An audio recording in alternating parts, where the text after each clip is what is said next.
Hi, I'm Kathy Thomas, and I'm one of this year's Corporate Walk Committee co-chairs.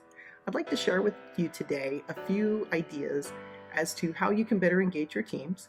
But when I start, I'd like to start off with talking to you about why I choose to support the center. Several years ago, I had a volunteer opportunity around St. Patrick's Day to help the center prepare instructional aids associated with St. Patrick's Day.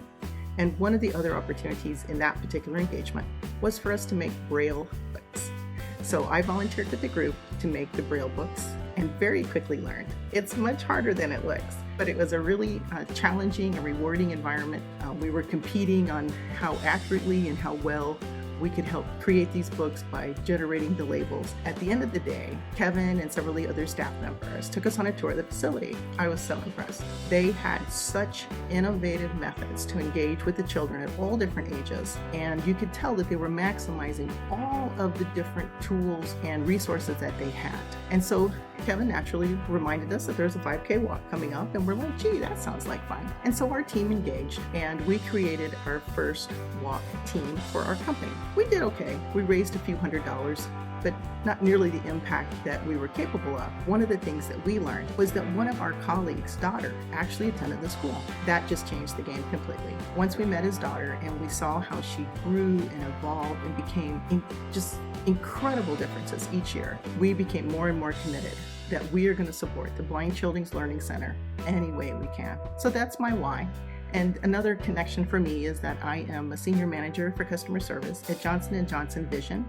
And naturally, our company is driven to meet the unmet needs for those with impaired vision through cataract and refractive surgeries. And so the alignment is so strong. We are so committed to the Blind Children's Learning Center. So how do we engage? Well, in the current year, it's going to be a little more challenging. We're all working from home like many of you are. And so we're leveraging technology, email, text, phone. And one of the tried and true methods of communication, word of mouth. We have excitement over this. We love getting our site set up. Please take a look at our site. We suggest that you have some really good pictures, some great stories, especially if you're connected to a student or a family that is supported by the center. Leverage that. These stories are so powerful. Another obstacle that you might be thinking, oh, I don't like to sell things. Oh, I don't like to solicit funds. No, I didn't either.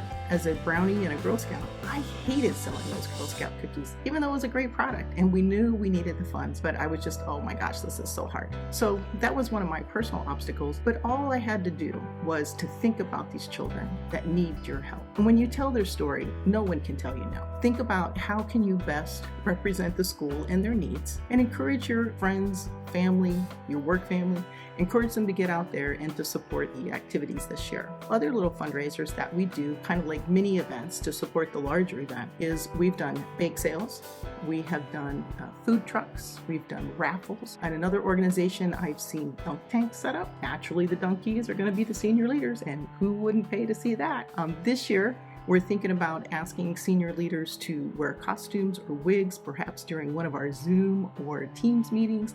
That would be hilarious. I know people would pay to see that. So think about your organization and think about what fun events can you have to help raise money. We all have a change jar somewhere in our house. So we're going to ask our team members to, if you don't have a jar already, set one up and start collecting small change between now and early June. So by June 13th, when it's time for the virtual walk, we'll be able to cash in our small change in order to make a big change for the organization. So I would encourage you, get creative, get out there. Be brave. You can do this. Come join us for the 2020 5K Blind Kids Walk. And I hope you can compete with the Johnson & Johnson visionaries as we try to go for a very lofty goal, but we are motivated to make it happen. So I hope you are able to leverage some of these ideas. Please feel free to reach out if you want to bounce any ideas off of us, but let's do everything we can to make it a great year for the Blind Children's Learning Center. Hope to see you out there. Thanks.